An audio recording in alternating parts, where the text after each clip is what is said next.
Olá, o nosso convidado de hoje é advogado militante, moçoroense, mandato em 3 legislaturas entre fevereiro de 1991 e janeiro de 2003. E a produção do programa Conversa no Memorial também convidou a jornalista Larice de Souza, que também é moçoroense. Seja bem-vindo, deputado Frederico Rosado. Bom dia, Luiz. Bom dia, telespectadores. Bom dia, Larice, minha conterrânea, filha de um grande amigo de infância. É um prazer voltar a essa casa para a gente conversar um pouquinho do que os nossos 3 mandatos populares, mandatos que muito me honraram, que foram de muita produção para a região oeste, para a região do Mato Grande do Estado, e a gente possa aqui relembrar esses momentos agradáveis na minha vida e na vida do Rio Grande do Norte. Muito obrigado pelo convite. Frederico, você foi eleito em 91 o mais jovem parlamentar do Brasil, 21 anos. 21. Conte sua caminhada até chegar ao primeiro mandato. Luiz, você sabe que... Começou lá no Diocesano Santa Luzia? Talvez até mais cedo, porque eu me lembro bem que quando eu cheguei lá em 79 para fazer matrícula com meu pai, acompanhado do meu pai e minha mãe, o Padre Sátiro disse, ali tem uma carnaúba que vai ter o seu nome. Eu não entendia. E aí ele disse, ali aquelas carnaúbas têm o nome de todos os ex-alunos que foram governadores do Rio Grande do Norte, então tem uma reservada para você. Na realidade, o Rosado, a política está no sangue. Naquela época, 70, 80, diferente dessa modernidade de hoje, desse zap, política era uma coisa muito presente no dia a dia das pessoas, até porque era o bate-papo principal, política, economia. Hoje, você vê um jogo de futebol, que naquele tempo a gente passava uma semana para saber o resultado, né? A televisão era preto e branco, né? Não, eu passava 40 dias para assistir o clássico do Maracanã. Pois 40 dias depois no Canal 100. Pronto, exatamente. Então, política era uma coisa muito presente no dia a dia, na vida das pessoas, né? Mossoró principalmente. Até hoje é perverso. Eu sou daquela geração que os rosados, a bandeira vermelha andava numa calçada, a turma de Aloysio, bandeira verde, tinha que andar na outra, e nenhum cruzava a calçada do outro. Então eu nasci nessa efervescência, né? A gente saindo da ditadura militar, vão desuir com mandatos, vão desuir senador, vão deputado federal, né? Então eu sou daquele momento. E desde criança me apaixonei pela política, como sou apaixonado até hoje. Não exerço mais mandato, mas tenho atividade política, ainda participo da política. E desde criança que dizia, quando crescer eu quero ser prefeito. Os coleguinhas diziam eu quero ser policial, as meninas diziam eu quero ser médico, quero ser dançarina, de balé. Eu dizia que queria ser prefeito. Era a minha ideia de atuação, naquele momento ainda criança, achando que política era uma profissão, né? Na realidade, política são vários mandatos que você constrói ao longo da sua vida, né? E se submete à opinião popular. Então, desde criança, doido para fazer política. Já na juventude, já chegando a hora, aquela campanha belíssima de Geraldo Mello, em 1986, que ele encantou o Rio Grande do Norte com aquela mensagem dele, com aquele discurso dele, com aquela estrutura que ele... Se Aloysio Alves lá atrás modificou o jeito de fazer política, Geraldo Mello deu um upgrade aí, né, em 86. Ali você tinha 17 anos, né? Ali eu nem votava ainda, na realidade. Eu era gerente de um trio elétrico de Geraldo, um trio elétrico que estava alugado à campanha de Geraldo. Bira Amaral meu pai tinha feito um trio elétrico para ajudar a Van Laíri, que era a primeira campanha de Laíri, e Geraldo Mello deu um apoio. Aliás, eu não conheci, mas disse que foi o melhor trio elétrico que já... Fantástico, um grande trio elétrico. Naturalmente a gente perdia para os da Bahia, né, que eram profissionais, mas aqui na região Nordeste, excetuando Salvador, realmente foi um grande trio elétrico. Aí eu acompanhei, eu já tinha acabado de entrar na universidade e fui reprovado logo em todas as cadeiras, porque eu abandonei a faculdade e você lembra que naquela época a campanha era até 15 de novembro, não era campanha de 45 dias, era quase extensa. 6 meses, né? Era uma campanha extensa, né? Depois dela virou 90 dias e agora 45. Mas naquela época era quase 6 meses a eleição. Era julho, agosto, setembro, outubro, novembro. Né? E aí eu andei o Rio Grande do Norte quase todo tomando conta desse carro de som e escutando Geraldo Melo, em 86. Isso o senhor acha que foi a sua formação, vamos assim dizer, política para si? Não, aí foi o desejo de ser. Eu fiz líder de classe, fui presidente de Grêmio, então teve toda uma atuação também na militância estudantil, influência familiar, assim. Né? E aí, Geraldo foi o pingo d'água. Foi o pingo d'água, foi eu vou. Quando você viu o povo na rua, isso aí, toda aquela movimentação. A movimentação foi uma movimentação diferente, né? A gente estava vindo primeiro governador, depois da ditadura, aquela situação toda, PMDB, aquele momento que o PMDB elegeu quase todos os governadores no país, né, em função do Até plano. a fase de apuração foi agitada. Agitada, né? foi. Contando voto a voto. Foi. Eu me lembro que eu vim embora, porque como eu fazia engenharia elétrica, aí, terminada a eleição, terminado tudo, papai disse, vamos passar uma semana apurando, vai embora para Natal estudar. Só que o semestre já estava completamente perdido, né? E eu vim de Mossoró, comprei um rádio lá em Mossoró, vim dentro do ônibus da Nordeste escutando, né? E a zoada era, como é que vai ser Macaíba? Geraldo vai ganhar, como é que vai ser o resultado de Macaíba, que foi aquela... Esperava-se que Valério desse uma vitória grande a João Faustino e foi o inverso, né? Então, e lá para cá escutando o radinho, porque doido para ver a apuração, meu pai não deixou, vai estudar, rapaz, né? E aí, essa situação. Você fazia engenharia elétrica? Rapaz, eu sempre fui muito buliçoso. Engenheiro, você sabe que tem que ser pessoas que gostam de mexer. Eu montei um primeiro som de carro, de forma autônoma, sem ninguém me ensinar. Instalei o primeiro som e quis ser engenheiro elétrico. Meu sonho, na verdade eu tinha 2 sonhos que eu vou revelar aqui hoje, eu nunca tinha revelado publicamente esse.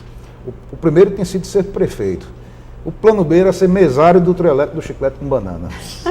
Meu sonho era ser mesário. Bel Marques ali, que eu ainda sou apaixonado por ele. Mesário é controlar aquela... Controlar o som, apurar e tal. Então eu fui fazer engenharia elétrica, que era o caminho de eu chegar no trio elétrico do Chiclete com Banana.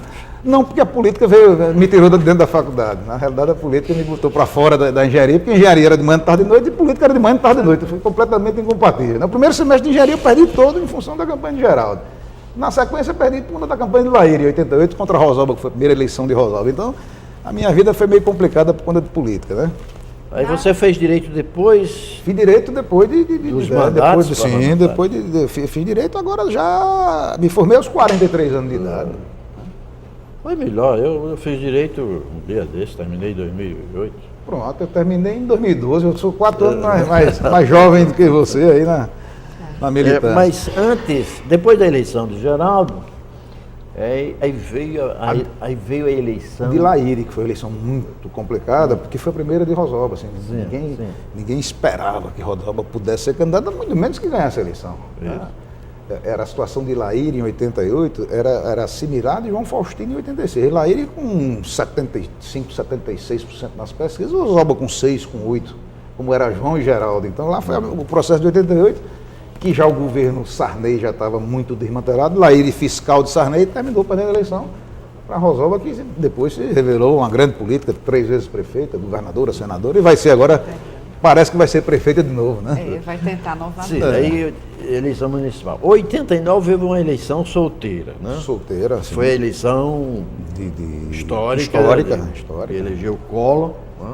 Ali também você já acompanhou. Aí participamos, mas no já PMDB... Já era eleitor ali. Sim, aí já era eleitor. Em Laíre eu já teve condição de votar em Laíre. E aí, meu primeiro voto foi em Laíre. E aí, em 89, nós fizemos aquela cruzada do PMDB, Ulisses Guimarães, uma reserva, né, moral da política brasileira. Foi o nosso candidato. E, infelizmente, não passou o segundo turno. E naquela época eu votei em Lula, eu não votei em Collor. Nós votamos em Ulisses Guimarães, PMDB, e na sequência...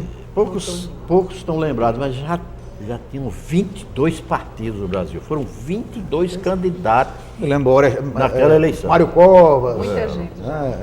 Ulisses. Não, os principais candidatos: Collor, Lula, Ulisses, Brizola. Mário Covas. Afif Domingos. Afif Domingos fez uma campanha belíssima, né? Era uma música linda. Queria ser o JK, né? Sim, Afif Domingos. Roberto Freire, pernambucano, sim. Ronaldo Caiado e Maluf. Uma campanha com muitos... E assim, estrelas nacionais, né? Muitas estrelas. Talvez tenha sido, Aloysio, a campanha que nós tivemos mais estrelas, mais líderes de partidos sendo candidatos ao mesmo tempo, né? Certo. E no ano seguinte, aí veio a eleição para os governadores. Governadores, que aí já foi a minha primeira eleição. Exatamente. Eu fui candidato, na época, Unidade Popular, Lavoisier, candidato a governador, Garibaldi, senador, e Garibaldi se elegeu, né? Laíre se elegeu, foi o primeiro mandato de deputado federal do Laíre, eu alcancei meu primeiro mandato. Na época, nós tivemos o insucesso de Lavor, fomos para o segundo turno, uma eleição duríssima já no segundo turno, Lavoisier e Zé Agripino, mas aí Zé Agripino conseguiu o seu segundo mandato como governador, né? E foi minha estreia, meu primeiro mandato. 12.419 votos. Quais as principais propostas na época que, né, fizeram com que você conseguisse esse espaço? Como eu disse, meu pai tinha uma vida, meu pai foi jornalista como vocês, foi empresário, foi empreendedor, administrador de empresas, e ele lutou muito pelo desenvolvimento do interior do Rio Grande do Norte, a partir de Mossoró. Ele entendia que o desenvolvimento não precisava ficar só na capital. Quando eu cheguei na Assembleia, vim também com as orientações de Vantan Rosado, que era meu avô materno, eu sou o neto mais velho do Rosado numerado mais novo, né? E Vantan muito ligado à educação. Então eu cheguei na Assembleia muito motivado a fazer um trabalho nessa área de educação, orientado por Vantan, e na área de desenvolvimento econômico, orientado por Diran. Então essas foram as minhas principais batalhas aqui, que entendia que um sujeito educado, com a oportunidade boa de trabalho, através do desenvolvimento, ele teria condições de criar bem a sua família, que teria condições de desenvolver melhor a sua qualidade de vida, com acesso à educação, à saúde, a tudo, né? Enfim, a tudo. Ele tendo conhecimento e tendo oportunidade, né? Então, o meu trabalho foi nesse sentido. Nessa área do desenvolvimento econômico, você também foi um visionário aqui já na Assembleia, né? Já trabalhando pelo Polo Costa Branca. Você que é minha conterrânea lá de Mossoró, você é bem mais jovem, naturalmente, você já escutou como Costa Branca, Polo Costa Branca. O Polo Costa Branca é um trabalho de nossa iniciativa, nós, acho que tenho a impressão até que foi o primeiro discurso, o primeiro requerimento que eu fiz na Assembleia. Na época, Mário Barreto, secretário de Turismo, nos apoiou, mesmo adversário. Então nós criamos aí, até pelo fato de Zé Agripino ser moçoroense, ter aquelas ligações, eu acho que ele aí entendeu que não tinha nada, não era problema político em si, uma ideia interessante, e ele nos apoiou e ao longo dos anos vem se consolidando e naturalmente vai se consolidar muito mais ainda. A governadora Vilma de Faria fez uma obra importantíssima, que foi o asfalto, nós ligando aquela parte da Costa Branca toda, né? Atendeu aqueles 10 ou 11 municípios ali que estão em torno desse projeto. Grossos, né? Isso. Carnaubais, Ponta do Mel, aquela parte de Ponta do Mel, Porto do Mangue, desculpa. Né? Então, é uma obra fantástica que interagiu. Em Porto do Mangue fica a Praia do Rosado. Né? Isso, a Praia do Rosado. As Dunas do Rosado. Dunas do Rosado, né? Que acho que inclusive cenários de filme do Padre Marcelo, acho que o Padre Marcelo fez um filme que passou por lá. Ponta do Mel. Ponta do Mel tem o Cruzeiro, né? Tem a cruz de Jesus Cristo, né? Maria, Mãe do Filho de Deus. Maria, Mãe do Filho de Deus, o nome do filme. Então, resultado. Isso foi um projeto nosso, uma ideia que nasceu aqui dentro do nosso gabinete, aqui na Assembleia Legislativa, e ganhou o Estado. Uma outra coisa interessante, Aloysio, eu tive um grande assessor, inteligente, preparado, Roberto Guedes, seu colega jornalista, e nós discutimos aqui e criamos, a gente escutava Festa da Uva, Feira da Uva, Oktoberfest, não sei o que, lá no sul do país, todas as cidades comemoravam as suas produções de riqueza através de uma festa anual, onde havia a parte comercial e a parte profana de festa mesmo em si. Então nós criamos a FENAFRUT, a Feira Nacional de Agricultura Irrigada. Mossoró, aquele polo de melão, de exportação de frutas tropicais, Mossoró, Açu, Baraúna, aquela região ali, aquele entorno. E aí também foi um trabalho nosso, que da época Ronaldo Soares nos ajudou, Ronaldo Soares, secretário de Indústria e Comércio, mas Dizuí foi quem foi o fundamental. Dinarte Júnior, secretário de Turismo, Dizuí foi quem foi assim, fundamental para ela nascer. E é uma feira que existe até hoje. É uma feira que já negociou um volume, eu não sei nem calcular, sinceramente, porque essa feira... A gente tem que fazer um parênteses, que eu já fiz um pouquinho mais cedo, um momento. Hoje no WhatsApp você compra uma caixa de melão. Antigamente não existia nada disso, então era uma coisa muito complicada. Não existia nem internet, então o sujeito, para se comunicar, o sujeito tem que sair para comprar feira, melão, o sujeito tinha que sair da Europa, de Roterdão, de onde fosse, para vir a Mossoró, para conhecer a plantação de melão, para ver a qualidade e voltar e dizer lá ao chefe dele, que era, o patrão dele, que era um bom negócio. Hoje você bate a foto do melão, manda no WhatsApp, o cara já sabe o que é, não precisa nem sair da Alemanha, né? Então aquele momento foi um momento de juntar quem queria vender e quem queria comprar. E aí nós tivemos, assim, gente do mundo todo indo a Mossoró, em determinados 4, 5 dias do ano, né, para fazer negócio. E aí foi muito interessante, que existe até hoje. Claro, hoje mudou o nome, né? Expofruit, já não acontece. Tem uma lei de reconhecimento de utilidade pública de sua autoria, a Associação do Nordeste, Associação dos Produtores e Exportadores de melão, de frutas tropicais. Tropicais, Promelon. Promelon, porque o melão é a principal. Pois é, e depois, eu acho que mudou, não sei se era outra lei ou se mudou o nome para Profrutas, né? Profrutas, que é a mesma associação. É a mesma associação, mudou, não é mais... Não era dos produtores. Expofruit, não é mais, exatamente. Produtores do Nordeste. Do Nordeste, então... A Maísa, a grande universidade da fruta tropical, pedindo desculpas aqui à UFESA, que tem uma tradição fantástica, mas a Maísa foi a grande universidade. A Maísa não existe mais, mas todos aqueles que trabalharam, que viveram em torno da Maísa, hoje são pequenos ou médios até grandes produtores lá na região, né? Nós estamos tendo um pouquinho de dificuldade de água, porque já há muitos anos que a turma vem tirando água, 30 anos, os lençóis estão baixando, mas ainda temos lá mais de 500 produtores de frutas exportando. Barão é uma cidade de quase pleno emprego em função da fruta própria, né? Da fruticultura irrigada. Então, quer dizer que a Maísa é uma fotografia pregada na parede. A Maísa é uma fotografia tirada há mais de 20 anos, porque depois não convém nem registrar, porque ela foi eu vou falar aqui em passando, o governo federal desapropriou a Maísa e fez assentamentos que infelizmente não produzem nada. Toda aquela vila, Ângela Calmon de Sá, todas as terras divididas, mas que infelizmente não tem nenhuma produção. As pessoas vivem só do Bolsa Família, daquele agrado que o INCRA dá. Do assistencialismo. E por isso transformou, ao invés de continuar aquele trabalho, ao invés de continuar aquela produção belíssima, infelizmente hoje é só um retrato. Aliás, é só um retrato, ou já foi. Isso era uma das preocupações de seu pai, uma figura que eu tive o prazer de entrevistá-lo, eu no Diário Natal, né? Ele era para mim a principal fonte quando em assuntos econômicos. Nas minhas dúvidas eu ligava para ele. Presidente da ASIM, né? Comercial. E seu pai tinha uma preocupação incrível com Mossoró, né? Mossoró futuro. Né? Uhum. Ele costumava visitar cidades do porto de Mossoró, na região do Nordeste, e mantinha essa preocupação. Né? E quando a Petrobras sair daqui, o que será de Mossoró? Quer dizer, não é...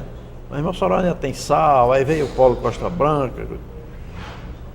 Mossoró sofre hoje com a saída da Petrobras ou a diminuição da produção? Mossoró, diferentemente do que se escutou, se transmitiu nos últimos meses aí na televisão, que em função da Lava Jato, as dificuldades que a Petrobras... Nós estamos sentindo a dificuldade já bem antes, em função do governo federal ter se apaixonado pela história do pré-sal. Então, a Petrobras, na realidade, antes de qualquer problema, antes de surgir Lava Jato, já vinha diminuindo os seus investimentos, porque estava juntando todo o dinheiro para investir lá no Rio de Janeiro, Espírito Santo, no pré-sal, né? As pesquisas todas e também as primeiras perfurações, né? Então, a crise de Mossoró é 2 anos antes da crise da Lava Jato. Tirando as empresas que atuavam em Mossoró, levando, né? Muitos têm sede também. Sim, nós perdemos 75 empresas saíram de Mossoró. Nós tivemos aquela Skanska, que até foi notícia nacional esses dias. A Skanska deu uma tacada só, eles demitiu 1.900 funcionários. Ela saiu de Mossoró, mas foi lá para o Espírito Santo e para o Rio de Janeiro. Os contratos não foram renovados lá na área de Mossoró, na área interna, produção interna. Então, Mossoró sofreu muito em função disso. Mossoró está sofrendo em função do baixo preço do sal. Nós passamos um ciclo de crescimento muito bom durante 10 anos, nós tivemos o sal chegou a R$170, R$180 a tonelada. Hoje é R$10. A mesma tonelada que 3 anos atrás era 170. Isso imagine 17 vezes o valor a menor. Então, e hoje o que está assim, respirando a cidade é a questão da fruta tropical, que realmente, em função do dólar, em função do câmbio, está sendo um bom negócio e está circulando, né, dinheiro, está entrando dinheiro na cidade. Eu acho que Mossoró agora tem que se preparar, Luiz. Nós temos já uma universidade do estado muito forte, inclusive com curso de medicina, né? A professora Vilma de Faria implantou. Nós temos a universidade, a UFES, a Universidade Federal, que passou muitos anos com um curso só de agronomia, depois o curso de veterinária, e agora tem todas as engenharias, mais de 20 cursos, né? Mas eu acho que Mossoró também pode se tornar uma cidade universitária. Deputado, Mossoró Universitária é assunto para nosso próximo bloco. Perfeitamente. Um instante só.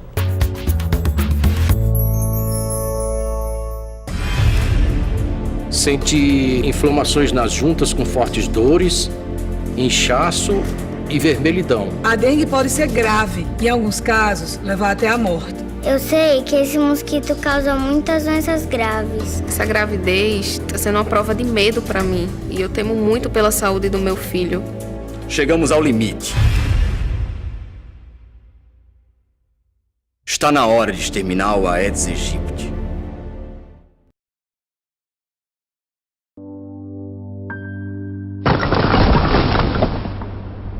O futuro que espera as crianças que trabalham é o do subemprego e da insegurança.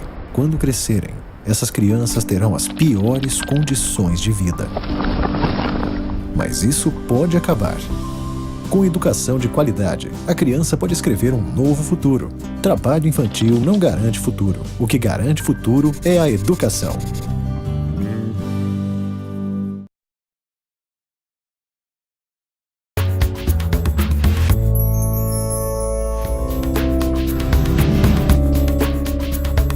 Nossa conversa de hoje é com o ex-deputado Frederico Rosado. No bloco anterior, Fred, nós ficamos em Mossoró, cidade universitária. Você viu essa experiência em algum polo parecido com Mossoró? Eu tive a oportunidade, claro que a gente tem notícias de Santa Maria, no Rio Grande do Sul, por exemplo, que é um grande centro, não é Mariana, São João del Rei, no interior de Minas Gerais, também é um grande polo universitário, né? Eu tive a oportunidade de, há 15 dias, exatamente há 15 dias, conhecer, que eu não conhecia, a cidade de Patos, aqui na Paraíba. No Seridó da Paraíba. O Seridó da Paraíba. Inclusive, eu passei lá exatamente por Jardim do Seridó, por Ouro Branco, para poder chegar lá em Patos, né, aqui no Seridó. Passei perto de Caicó ali, né? E fiquei encantado e impressionado com a presença de uma única universidade, uma universidade privada, uma universidade particular, que juntou lá, na realidade, Faculdades Integradas de Patos, a FIP, e a importância que ela tem para o município. O município é um município bem menor do que Mossoró, mas é um município com uma economia pujante. Pra você ter ideia, 6 ou 7 prédios sendo construídos na cidade, ou seja, a construção civil ainda proliferando, e principalmente, eu tive a oportunidade de ir em 4 endereços diferentes, principalmente para alugar apartamentos para os estudantes da faculdade. Tem um prédio lá maravilhoso, lindo prédio, acho que talvez o prédio mais bonito de Patos, mas não podemos nem entrar, a pessoa lá não deixou entrar, senão não tem vaga e já tem 10 aqui na fila. Então, além da economia da cidade tá viva, está acesa, porque nós andamos no centro da cidade, nós fomos a banco, nós fomos fazer isso. Eu tenho que explicar que eu fui fazer a matrícula de um filho que tinha passado no vestibular lá de medicina. E eu fiquei absolutamente encantado e satisfeito pela possibilidade dele morar lá, mas graças a Deus ele também passou aqui na UNP, aqui em Natal, vai ficar fazendo medicina aqui perto da mãe, que a mãe era mais aperreada. Mas eu fiquei impressionado com esta força. Eu sabia do que era, mas agora eu acho que Mossoró devia ter até uma lei interessante aí da prefeitura para incentivar a questão das faculdades. Nós temos a UFESA, tradicional, nós temos a UERN, nós temos a UNP, que é uma faculdade privada, nós temos a Marta Cristo, que é uma faculdade privada, né? Então, se Mossoró pensar bem, poderá ser um grande elo educacional entre Fortaleza e Natal, né? Mossoró está no meio do caminho e pode se tornar um grande centro universitário se houver um direcionamento para isso, um interesse para isso, um incentivo da prefeitura para isso. É uma coisa que eu vou até discutir com os candidatos a prefeito, né? Nós vamos ter eleição agora, nós temos lá 3 ou 4 candidatos que estão despontando, né? E aí eu vou fazer como sugestão pessoal minha, particular, de um moçoroense como sugestão que os candidatos incorporem lá ao plano um estudo nessa área de incentivo à instalação de universidades, né? Seja por doação de terreno, seja por um incentivo de áreas. Lá um programa para indústrias, a instalação de indústrias. O Fafá fez um excelente trabalho nessa área, o Francisco José continua fazendo, mas eu vou fazer uma sugestão nesse sentido, para que possa instalar mais universidades. A universidade, a UERN, que já foi municipal e estadual com Geraldo Melo, acho, né? Geraldo Melo, Radi Pereira. Na realidade, Padre Sátiro, reitor, e Radi Pereira, governador, porque José Agripino tinha saído para ser candidato a senador, o primeiro mandato dele. Geraldo consolidou, mas a entrega da universidade mesmo estadualizada foi Radi Pereira. Eu, inclusive, me lembro da solenidade que eu participei. O grande serviço prestado ao Rio Grande do Norte... A consolidação realmente foi de Geraldo Melo. Um campus em vários municípios. Mas não é chegada a hora da federalização da UERN? Isso é um tema polêmico, né? Eu tenho vários amigos professores lá, tem um amigo meu, reitor, ele não quer nem ouvir falar disso, né? Acha que não é por aí, né? Mas é uma conta pesada para o governo do estado, ou não? A universidade foi fundação, né? Na época, acho que participou Vander Said, Vantan Rosado, João Batista Cascudo Rodrigues, Van Rosado. Foi o primeiro reitor, não? Foi o primeiro reitor, porque a universidade foi implantada, como ele disse, Vantan criou a primeira biblioteca de Mossoró há 60 anos atrás. Então, tem uma parte de Rosado ligada à economia, à produção industrial e comercial, tem uma parte de Rosado ligada diretamente à política e muito apaixonado, mas tinha o Dr. Vantan, que era o educador desse negócio todo. Então, foi um sonho dele também. Coleção Moçoroense, isso. E aí, Vantan, a trincheira dele, embora tenha a oportunidade de ter disputado 2 eleições, a trincheira dele era a educação. Então, muito disso foi a luta de Vantan. E a prefeitura foi quem começou a universidade. Quando a prefeitura já estava arrebentada, que não tinha mais condições de assumir, ela teve uma amplitude maior, virou universidade regional, né? E depois universidade estadual, né? Como a gente já falou, a Luísa já falou, e não tem segredo, educação como saúde é muito caro. Eu, embora Walter, a pessoa que eu tenho amizade, tenho um convívio inclusive, defende uma coisa, ele foi reitor realmente da universidade, ele conhece a universidade muitas vezes mais do que eu. Penso eu que seja uma questão, desculpe Walter, um pouco corporativista, porque a questão ali dos professores e tal, ela sendo federalizada, sai da instância aqui de Natal, a instância decisória em Brasília, mas eu acho que a universidade deveria ser federalizada. Sinceramente, o governo do estado não tem condições de sustentar. Digo mais, Aloysio. Respeitando até o papel constitucional, né? Que se fala que a educação básica do município, a educação, né, do ensino médio os estados e a educação superior. O prefeito já faz o dever de casa dele com o ensino básico. Eu vou dar esse número que você pode até depois no encontro com o reitor, eu vou dar esse dado deste ano. Nós estamos em junho de 2016. Em fevereiro, adentraram a Universidade de Medicina de Mossoró 26 alunos. Um do Rio Grande do Norte, 25 do centro-sudeste, do sul do país. Catarinense e gaúcho tem lá a Bobônica em Mossoró. Então, ou seja, uma universidade do estado, que é bancada com recursos do ICMS principalmente, do estado, era para ensinar alunos do estado. Uma universidade federal não, você está entendendo o que é isso? Robson era para cuidar dos alunos do Rio Grande do Norte, mas está cuidando dos alunos de fora. Até porque a UERN também passou a adotar o Enem. O Enem, exatamente, e isso é em função do Enem, basicamente em função do Enem. Então está o governo do estado aperreado, com dificuldades, bancando os alunos do Rio Grande do Sul, bancando os alunos de Santa Catarina. É um dado em sendo federal, não, aí o governo federal, o dinheiro é federal, então o dinheiro é para todo mundo. Mas a Universidade do Estado, um aluno do Estado cursando medicina e 25 de fora, realmente fica ruim. Eu defendo desculpe, né? Walter Fonseca, meu amigo, mas eu defendo a federalização. Nos falta um bairrismo. Isso. Você falou em Vantan, esclarecendo ao telespectador, Vantan é avó do doutor Frederico Rosado. Sou o neto mais velho. Do Rosado mais novo. Eu sou o neto mais velho do Rosado mais novo. Voltando à questão da sua atuação parlamentar, né, como deputado jovem, você teve uma participação bem rica aqui dentro da Assembleia Legislativa, participando de 17 comissões parlamentares. Para um jovem deputado aí, muita coisa, assim, não quase tudo de uma vez, mas... Mas você veja que você chegar no plenário da Assembleia Legislativa com 21 anos de idade e encontrar José Dias, Getúlio Rego, Leonardo Arruda, Patrício Júnior, né? Vou lhe ajudar. Álvaro Dias Capistrano, lá da UER. Lá da UER. Nosso reitor. Jacome Cacau, né? Cacau, que falamos há pouco tempo. Carlos Augusto Rosado, seu primo, Carlos Eduardo Alves, Cipriano Correia. Brilhante. Francisco Brilhante. Getúlio Rego, Irami, Zé Adécio, Zé Dias, Patrício Júnior, de saudosa memória. Lauro Bezerra, Leonardo Arruda, Manuel do Carmo, Júnior Souto, primeiro deputado do PT. Do PT, que eu tive a honra de conviver muito bem. Nelson Freire, Nelter, Raimundo Fernandes, Robson Faria, Ronaldo Soares, Valério Mesquita. Pois é. No meio desse povo aqui. Desse povo todinho, você sabe que o plenário era dominado por... Ainda hoje Getúlio Rego, que fala muito bem, coloca as coisas muito bem. Zé Dias, brilhantes deputados, que graças a Deus a Assembleia ainda tem pessoas como Zé Dias. Você imagina eu enfrentando esse povo. Aí Bira Amaral chega, pega o regimento aqui da Assembleia, uma visita que a gente fez antes da assumir o mato, decora isso aí, senão vão lhe engolir.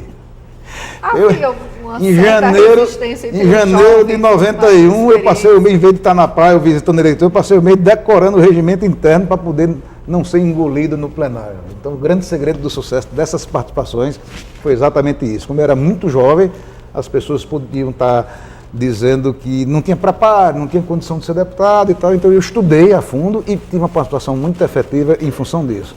Que era principalmente a gente tinha que dar uma resposta à sociedade de que o mandato era para valer. Eu não vim brincar de ser deputado, eu tinha vindo para cá para produzir, para ajudar a Mossoró, para ajudar a minha região, para ajudar o Rio Grande do Norte a crescer, a se desenvolver. E até uma forma também de mostrar que o jovem ele é capaz de interferir, de colaborar, de contribuir com a política. Fizemos muita coisa boa. Fizemos, por exemplo, eu participei, criamos e participamos da comissão de acompanhamento da privatização da Alcanorte. Nós fomos até o Rio de Janeiro, fomos conversar com o Fragoso Pires, fomos ao Banco Nacional, fomos ao BNDES, Banco Econômico, andamos. Na época, eu, Robson Faria e Elias Fernandes, que era suplente, Ronaldo tinha de ser secretário da Agricultura, então fomos a Fortaleza, então a gente tinha uma participação muito efetiva, de muito trabalho, de muita produção, e assim, eu acho que não só o incentivo e, claro, a ação do governo, do governador Zé Agripino na época, mas a Assembleia muito contribuiu para essa questão de convencimento, de ajudar a ligar, fazer pontes, para que a Alcanorte, que era um elefante branco a vida inteira abandonada, pudesse ser privatizada, pudesse ser retomada a sua fabricação de barrilha. Infelizmente, logo em seguida, o grupo que comprou teve dificuldades econômicas, não por conta da Alcanorte, mas fechou e quebrou, e aí nós ficamos... Mais uma fotografia na parede. Mais uma fotografia na parede. Do Estado, né? Desse tempo também teve a grande luta do petróleo, né? Sim. Nós tivemos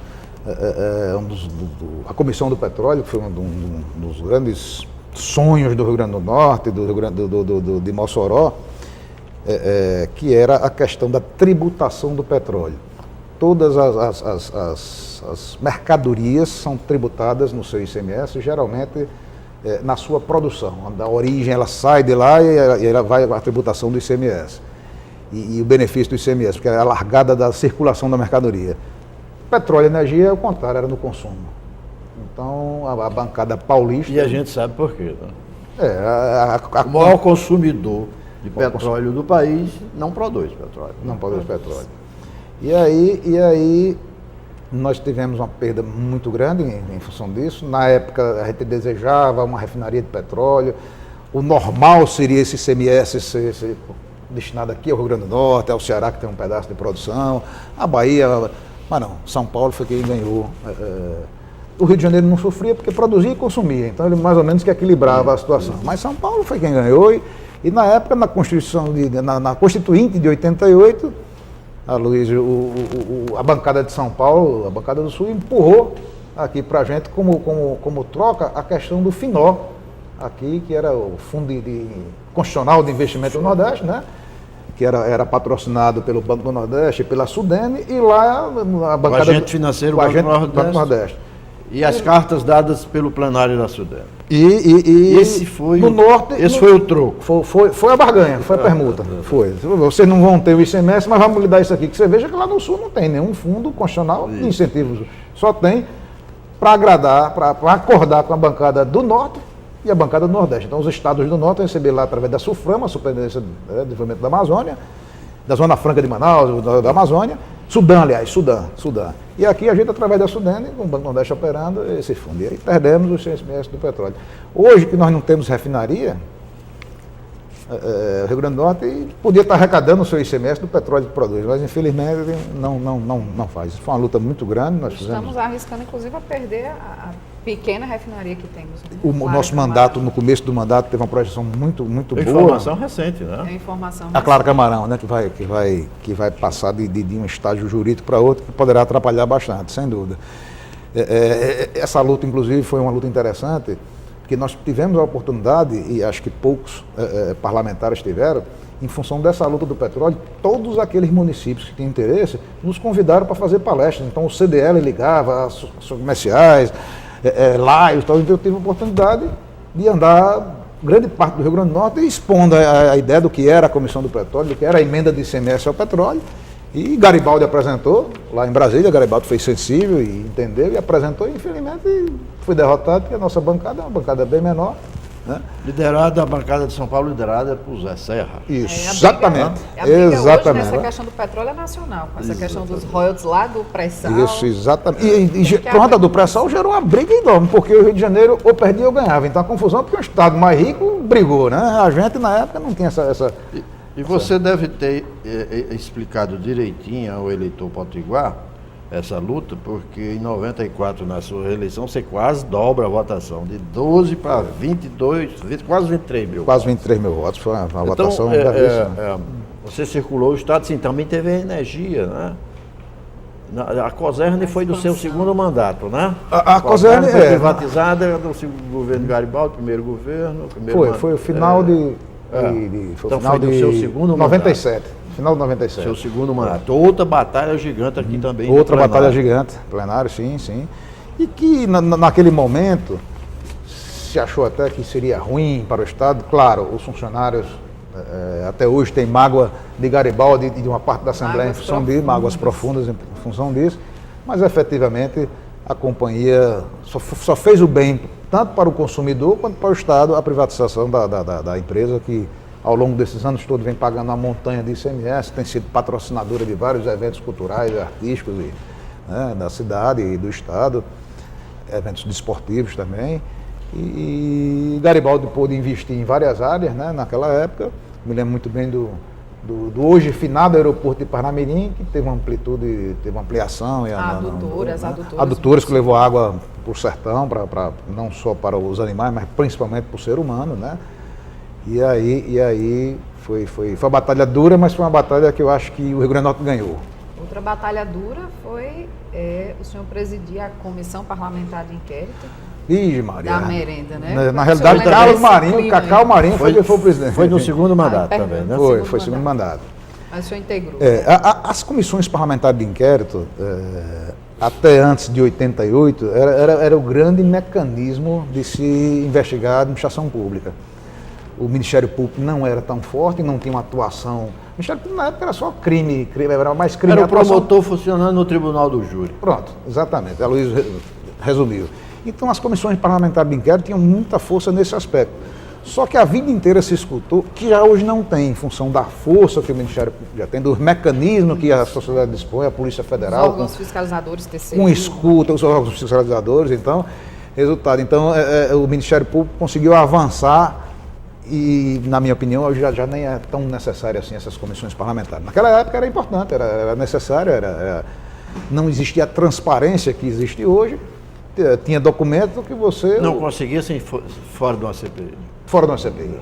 Não né? conseguia. Não conseguia de jeito nenhum. Hoje então, consegue, né? Hoje já consegue com mais tranquilidade, até mesmo você fazendo um requerimento Tem a para lei o órgão. hoje em dia, né? Que Tem a são lei. Não, tem a obrigadas. lei de acesso à informação. Além dos portais várias- de transparência da É. internet, né? Tem a lei. Tem várias portas. Foi bem, então para naquela época eu fui relator da CPI da merenda e que produziu, foi a primeira CPI da história do parlamento, hoje está com 181 anos, se não me engano, 181 para esse ano, 181 anos, fez 180. Foi a primeira comissão que efetivamente indicou os erros, a má gestão dos recursos, e apontou pessoas e Apontou culpados apontou e sugeriu, culpados, né? sugeriu, e o Ministério Público entrou e condenou, conseguiu a condenação junto à Justiça de todos aqueles que nós havíamos levantado as informações. Então, de modo que eu sou feliz por ter sido relator da primeira e talvez única CPI que não deu em pizza. Nós fizemos o nosso trabalho. E fui muito crucificado, diga-se de passagem. Levei muita pancada por conta disso. Sofreu muita Sofri pressão. muitas pressões, sim. Que a gente não precisa dizer. Foi, Agora- foi coeficiente eleitoral ou foi a CPI? Porque sua votação no terceiro mandato foi 4 mil votos A mais, né? É. Mas também aqui tem problema de Crescente. quociente partidário eleitoral. Não, também, não. Você mudou de partido aqui, não? Não, PMDB. Eu fui eleito as 3 vezes pelo PMDB. Até porque também nessa época já existiam outros representantes também de Mossoró, né? Nessa que você está. Que você Nessa ficou, segunda eram terceiro 3. mandato. Eram 5? Na cinco, segunda eram 3, né? Eu, Sandra Rosado, Ruth Charline, Ruth, Francisco José e Gilvan Carlos, que não, assim, era de Frutuoso Gomes, mas mora em Mossoró ainda hoje. da Tinha uma região. atuação em Mossoró, então nós éramos 5 deputados de Mossoró nesse último mandato. Mossoró ficou muito bem representado. Diferentemente de hoje, que só tem um. O deputado Aliás, minto, Souza, nenhum. Aliás, nenhum, exatamente. Nenhum. Nessa Souza Aparecido, pleito Souza. de 2014, Mossoró é. ficou sem nenhum representante. Sem dúvida. Nós vamos fazer um pequeno intervalo e voltaremos já para o nosso último bloco com a entrevista com o deputado Frederico Rosário. Um instante só. Descobri que eu posso ser quem eu quiser. Um super-herói e um astronauta. Posso conhecer a lua e o fundo do mar no mesmo dia. E às vezes, o que dá medo nem sempre é tão assustador assim. E que nada é mais importante do que ter amigos e família. E sei que amanhã é mais um dia cheio de novas descobertas. Mais de 3 milhões de crianças no Brasil não têm direito à infância. Toda criança merece ser criança.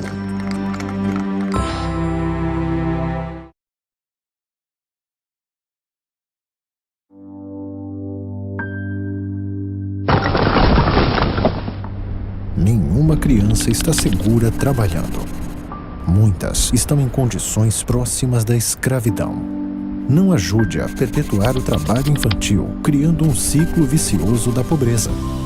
Essa realidade precisa mudar. Nem a rua, nem o trabalho. Crianças devem brincar e estudar.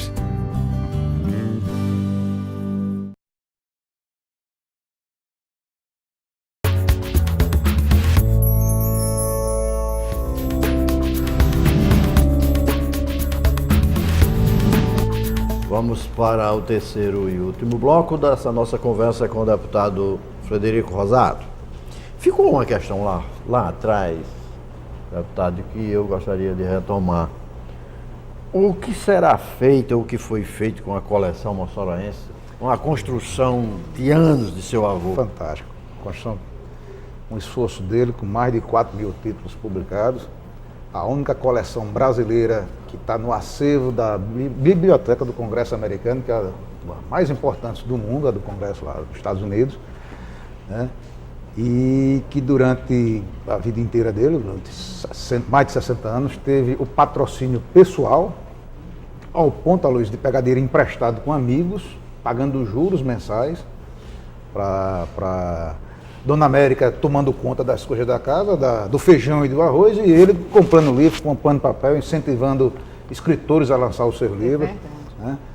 E essa coleção, o último momento dela, depois de muitas dificuldades, o último momento dela foi um grupo de empresários de Mossoró, fez um uma revolução lá, vamos dizer assim, juntou, fez zoada, confusão, e conseguiu uma sala no museu do município, onde tem lá 5.000 títulos.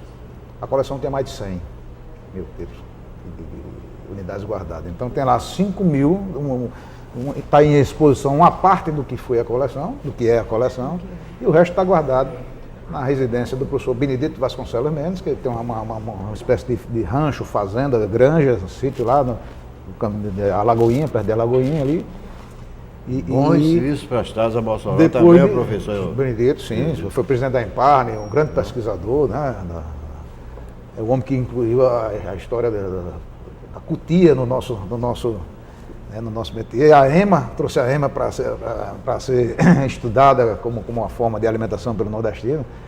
A gente vê muita avestruz lá fora, na Austrália, em outro lugar, a EMA foi a ideia dele, a questão da algaroba. Então, está lá na parte disso aí. Disser Rosado, sobrinho, filho de Vantan, irmão de minha mãe, meu tio, é quem por último estava bancando essa como presidente da fundação que leva o nome de Vantan, né? E Disser exauriu seus recursos, infelizmente, não teve mais condições financeiras de bancar o projeto. Diga-se passagem, ela foi, em vários momentos, ela foi patrocinada pela Petrobras, vários dos últimos anos, em função daquelas leis de incentivos fiscais, né? E programas que a Petrobras tinha de bom relacionamento com a vizinhança, onde tinha vida, no caso Mossoró, acho que era trilhas do RN, rota do RN, e foi muito interessante. E infelizmente hoje está reduzida esse acervo de 5.000 obras, títulos, guardados no museu. E Guimarães Duque? Guimarães Duque era a fundação que Vantan usava na universidade, na UFESA, né? E aí, quando ele começou, que era uma fundação pública, e ele, quando começou a ter aquelas dificuldades, Vantan passou 170 noites sentado numa cadeira de roda, do primeiro tijolo até o primeiro prédio da ESAN ser construído e pronto para funcionar. Então ele acompanhou a obra sentado na obra, dormia na obra, porque ele não queria que os pedreiros parassem o serviço. Então ele ficava ali aperreando os pedreiros, então ele ficou permanentemente lá.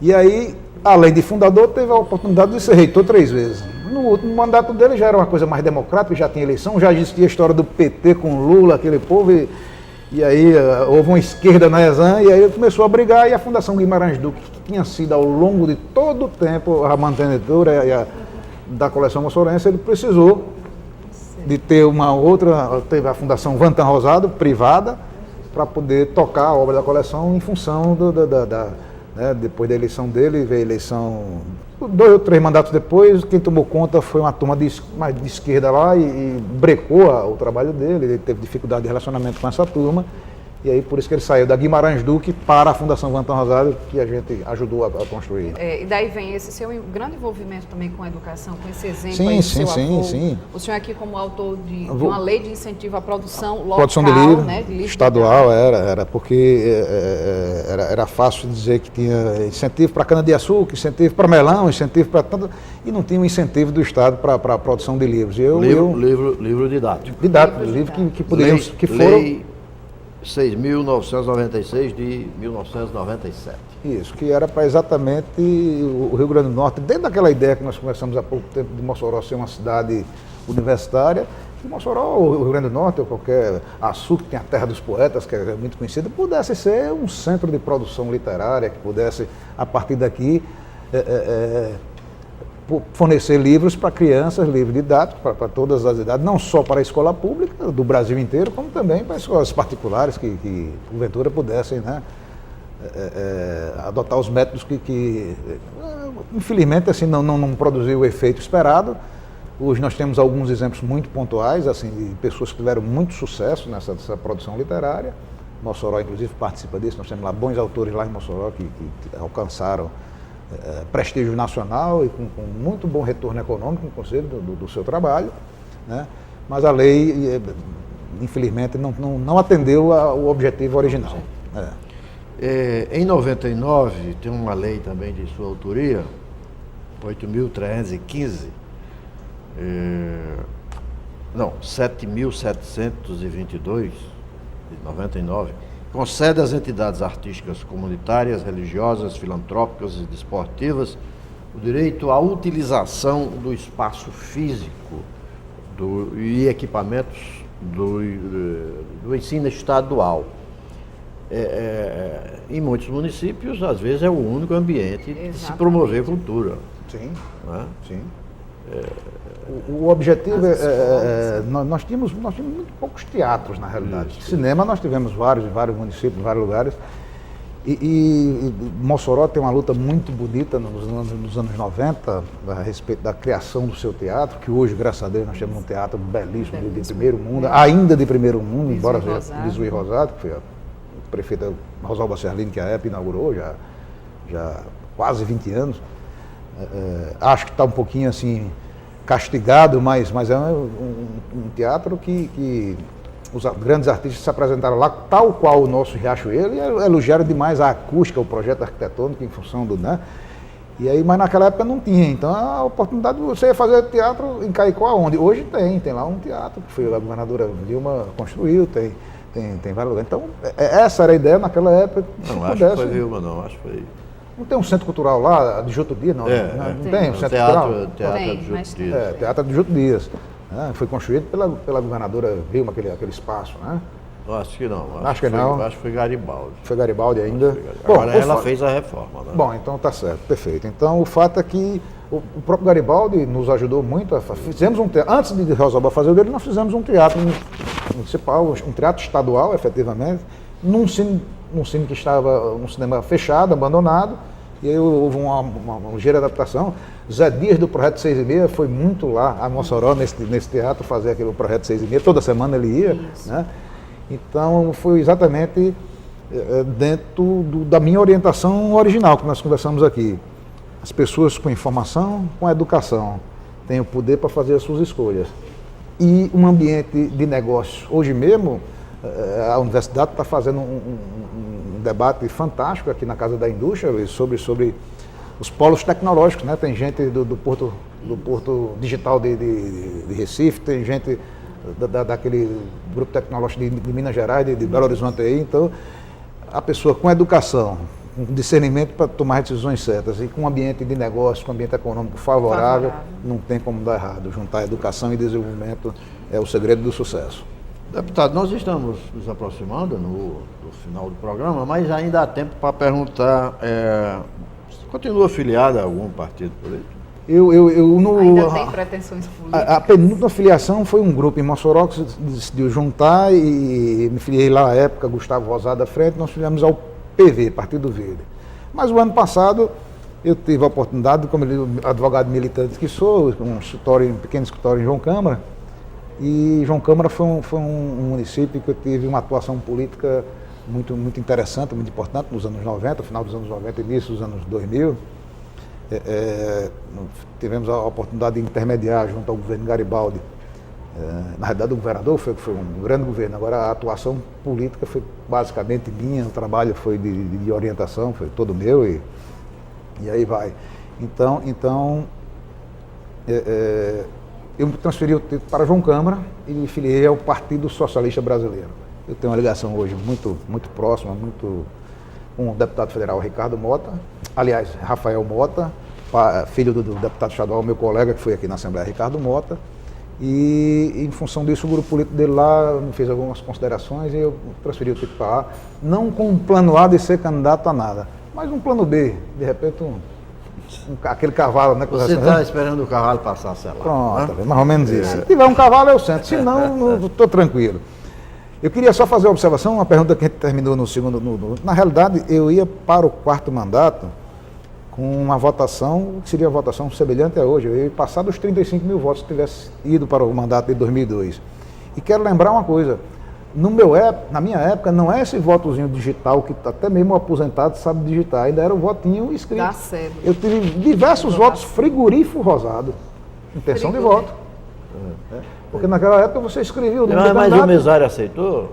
O juiz aceitou. O juiz, não, o mesário, mas aquele mesário lá no município distante. Aí, Capistrano, eu me lembro, Capim Santo. Capistrano teve voto Capim Santo. Então, Nós somos daquela época ainda do voto escrito, que o nome era mais importante até do que o número, porque hoje em dia você decora o número, não é nem mais o nome, é o número. E naquela época a gente não trabalhava esse número, então era muito pouco o voto 1544, que era o meu número na época.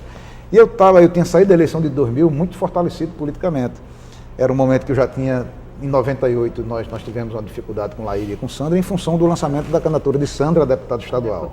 Né? Então houve um rompimento meu, naturalmente, e eu votei em Henrique Alves, para deputado federal em 98, tendo Betinho e tendo Laíra como primos e candidato. Eu não tinha espaço no grupo, porque tinha Ruth Ciarlina, irmã de Rosalba, né? Então eu criei um subgrupo dos Rosados, vamos dizer assim. E aí eu me fortaleci bastante. Eu estava pronto para a eleição consagradora em 2002, mas aí, situações que não cabe aqui a gente agora colocar, familiares principalmente, fizeram estar aqui como ex-deputado, me dando essa entrevista. Se eu tivesse sido deputado, eu não estava aqui hoje. Né? Mas o importante é ex-deputado, né? Que muito a propósito, lá nos anos 80, é a primeira vez que eu vi a história sobre essas ramificações.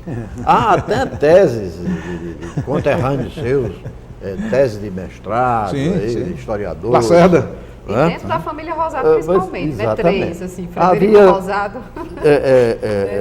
Tem um estudo universitário aí que 3 ramificações, Laíra e Sandra, Carlos Augusto, Betinho e Rosalba, Vantan e Frederico.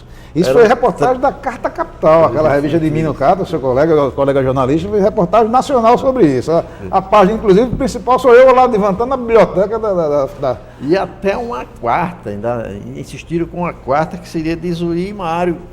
Que não vingou assim com muita fortaleza, né? Não vingou, né? É verdade. Mas todos esses historiadores analisavam essas ramificações como uma pura estratégia, né?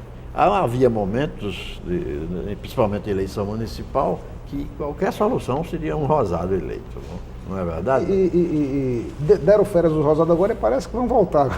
Não é bem assim. Deram férias. Na eleição passada deram umas fériasinhas a nós, né? E agora eu acho que Rosalba, Ciarlina Rosado volta, embora não seja um Rosado, mas foi criada dentro da família, com a filosofia de fazer o bem à Você cidade. Fez o exame de ordem em 2011. Isso ainda na faculdade, eu cursava o 9º semestre de Direito ainda. Está gostando do curso de Direito? Da atividade mesmo, né? jurídica? Eu estou gostando tanto, Luiz, que eu já fiz 3 pós-graduações e estou fazendo um doutorado agora. Muito bem. Fazendo um doutorado. E o senhor tem uma irmã juíza? Tenho, uma irmã juíza, e tem um irmão auditor da Receita que está fazendo a 2ª fase de TRT federal, lá do 4º TRT. Vai fazer prova esses dias agora, para juiz federal. E tem uma irmã médica, a caçula é médica. Isadora foi mãe agora, primeiro filho, está vivendo essa alegria da maternidade. Deputado, novas regras sobre financiamento de campanha, o que é que você acha? Eu vou dar aqui a minha opinião muito particular. Eu acho que não vai funcionar. Eu acho que essa eleição municipal, os deputados federais e senadores fizeram para dar uma satisfação à imprensa, basicamente, à opinião pública brasileira. Inventaram essa história. Eu acho que vai ter muita caixa 2, sinceramente, Luiz. Inevitável, né? E pior, vai ficar pior do que era. Mas tá com certo? esses olhos, né, mais atentos, vamos assim dizer, da justiça, né, em relação a essa questão, já vislumbrando isso nas eleições municipais, você acha que talvez não fique, apesar da tendência ser essa, não fique mais difícil também, porque a fiscalização vai estar mais...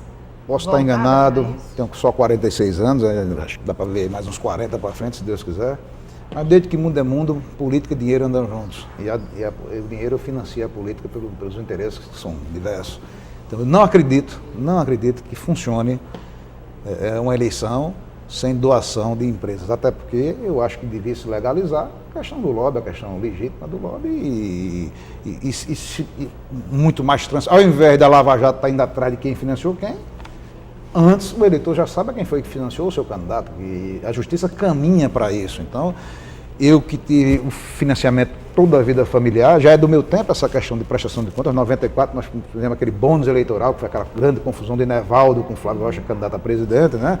Já tem a história do bilhete do bônus eleitoral, já tinha a questão de prestação de contas efetiva, e também a prestação de contas sempre era Dirã Amaral, Maria Lúcia, Frederico, Oeste Veículos, que era a empresa do meu pai, e 2 ou 3 amigos que ajudaram ao longo do tempo, muito pouco. Então, a minha privada familiar, minha prestação de contas, as minhas campanhas.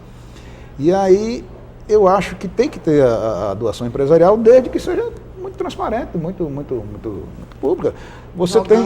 Claro, né? Você tem, por exemplo, vamos dar aqui Aliás, o fundo partidário está com muito dinheiro, né? Sim, muito dinheiro. E esse ano vai ficar com mais, né?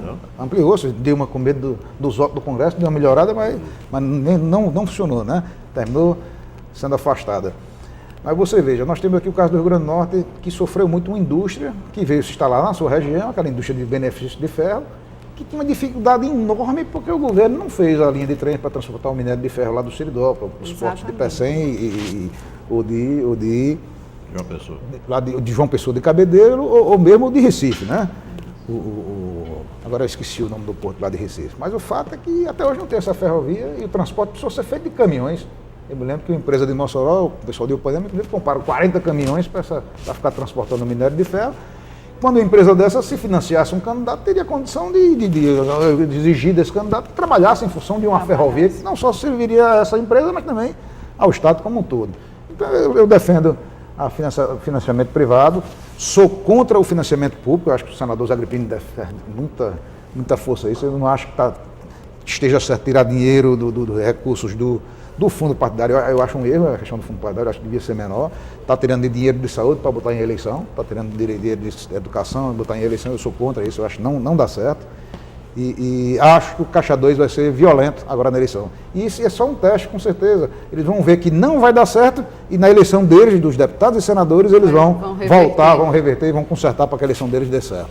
Essa é a minha opinião. A reforma política caminha para 2 itens apenas. O fim das coligações partidárias na eleição proporcional e a volta da velha e famosa cláusula de barreira. Seriam esses 2 únicos itens que chegarão hoje ao Congresso Nacional ainda neste ano. Resolve? Não resolve. Você a cláusula de barreira deixaria 8 grandes partidos só. Perfeito. O problema do parlamento brasileiro é exatamente isso, essa constante modificação. Nós tínhamos pouco partido, depois passamos a ter partido demais. Agora, nesse momento eleitoral, nós temos a fase de pré-candidato. O pré-candidato pode dizer que é candidato, pode fazer eventos, inclusive na rua, tá certo? Pode fazer reuniões fechadas com carrinho de som convocando, ou seja, essa pequena mexida que deram ano passado, criou-se a figura do pré-candidato. Pré-candidato, nas 2 ou 3 últimas eleições, foi o que mais a Justiça Eleitoral coibiu.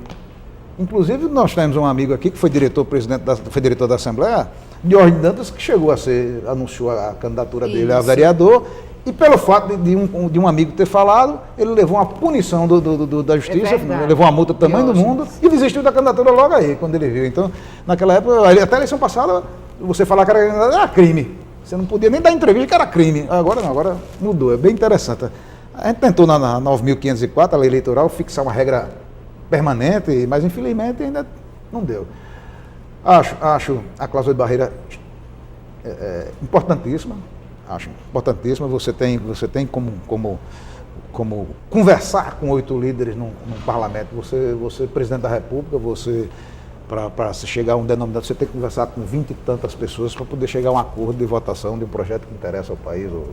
É impossível a quantidade de partidos para o bem da democracia brasileira. Muito bem. Os que fazem o memorial do Legislativo Potiguar e a TV Assembleia agradecem a presença do deputado Frederico Rosado, da colega jornalista Larissa de Souza. Muito obrigado pela presença de vocês. Até a próxima oportunidade aqui neste ambiente do Memorial do Legislativo. Eu que agradeço a oportunidade aqui de participar dessa conversa aqui tão salutar e tão enriquecedora para mim, como uma jovem jornalista aqui, junto com Aloísio, com um deputado aí que tem uma carreira. Obrigado, doutor. Perfeito. Prazer. Muito obrigado. Até a próxima.